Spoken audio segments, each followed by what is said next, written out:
નમસ્કાર વિદ્યાર્થી મિત્રો, આજના વિડીયોમાં આપણે ત્રિમાસિક કસોટી 2025માં ધોરણ 6 વિશે સંસ્કૃત માટેના મોસ્ટ એમપી પેપરનું તમને સોલ્યુશન કરાવીશ, એના જવાબ પણ તમને હું બતાવીશ.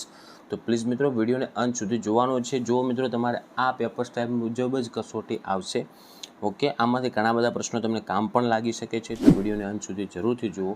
તમારા બીજા મિત્રોને શેર કરો અને આવા ઉપયોગી વિડીયો માટે ચેનલને સબસ્ક્રાઈબ કરી દો. પહેલાં તો મિત્રો તમારે જુઓ શબ્દોનું અનુલેખન આવશે. ઓકે, જો શબ્દોનું અનુલેખન આવશે અથવા તો બીજા નંબરમાં તમારે વાક્યોનું અનુલેખન આવશે. હવે અનુલેખન એટલે એનો મતલબ સમજી લો. અનુલેખન એટલે કે જોઈને એનું એ સેમ ટુ સેમ લખવાનું. ઓકે, કોઈ ભૂલ થવા દેતા નહીં. પછી આગળ ત્રીજો પ્રશ્ન આવશે, યોગ્ય વિકલ્પ પસંદ કરીને ખાલી જગ્યા પૂરવાની. હવે તમારે ગિનતી જે સંખ્યા આવે છે ને, આપણે હિન્દીમાં ગિનતી કહેવાય, સંસ્કૃતમાં સંખ્યા કહેવાય. એ સંસ્કૃતના રિલેટેડ ઘણા બધા પ્રશ્નો આવી શકે છે. તો 1 થી 12 સુધીની તમારે એકડી તૈયાર કરી નાખવાની સંસ્કૃતમાં. જેમ કે પહેલો પ્રશ્ન છે, સંસ્કૃતમાં 10 માટે યોગ્ય શબ્દ કયો વપરાય? તો 10 કહેવાય, તો જવાબ બ આવશે.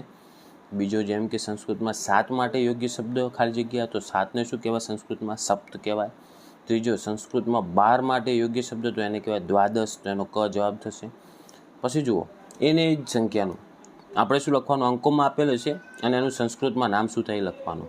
તો 4 આપેલ છે તો એને શું કહેવાય? ચત્વારી. 3 આપેલ છે એને કહેવાય ત્રીણી. 7 આપેલા છે એને જવાબ થશે સપ્ત. 1 આપેલો છે એનો જવાબ થશે એક.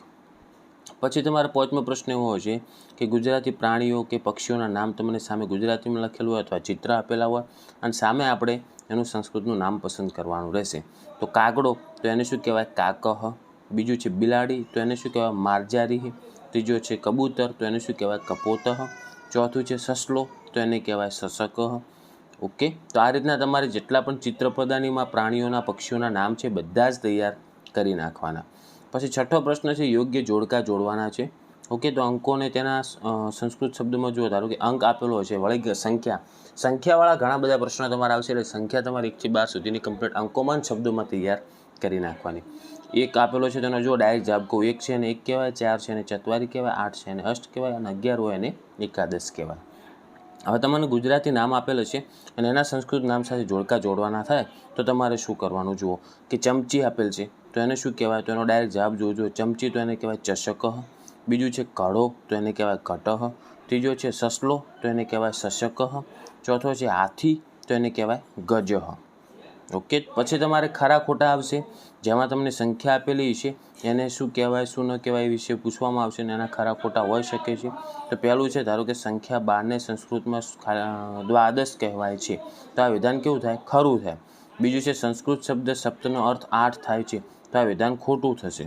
ત્રીજો છે, વાક્ય અહમ પઠામીનો અર્થ હું લખું છું થાય, તો એ વિધાન ખોટું થાય, કારણ કે અહમ પઠામી મતલબ હું ભણું છું એવું થાય. ઓકે, ચોથો પ્રશ્ન, ચિત્રપદાનીમાં સૂર્ય એટલે સૂર્ય થાય, તો એ વિધાન સાચું થાય, કારણ કે સૂર્યને સૂર્ય જ કહેવાય છે. તો આ હતું મિત્રો ધોરણ 6 માટેનું આપણે જે ત્રિમાસિક કસોટી આવે છે એનું મોડલ અને મોસ્ટ એમપી પેપર. ઓકે, તો તમારે આ પેપર સ્ટાઇલ મુજબ આવશે. તમને ફરી કહી દઉં એકવાર કે તમારે આ સંખ્યાવાળા પ્રશ્નો વધારે તૈયાર કરવાના. જેમ તમને મેં વિજ્ઞાનની અંદર જણાવ્યું હતું કે વિટામિનની ઉણપથી થતા રોગો તૈયાર કરજો, તો એ વધારે પૂછાશે. એવી જ રીતના આ તમારે તૈયાર કરવાના, તો આ વધારે પૂછાશે. ઓકે, તો આશા રાખું છું મિત્રો કે વિડીયો તમને ઉપયોગી બન્યો હશે. તો વિડીયોને લાઇક કરો. આવા ઉપયોગી વિડીયો માટે આપણી ચેનલને સબસ્ક્રાઈબ કરી દો. તમારા બીજા મિત્રોને પણ શેર કરજો. હવે મળીશું મિત્રો આપણે નેક્સ્ટ વિડીયોમાં. Thank you so much for watching my videos. Thank you so much.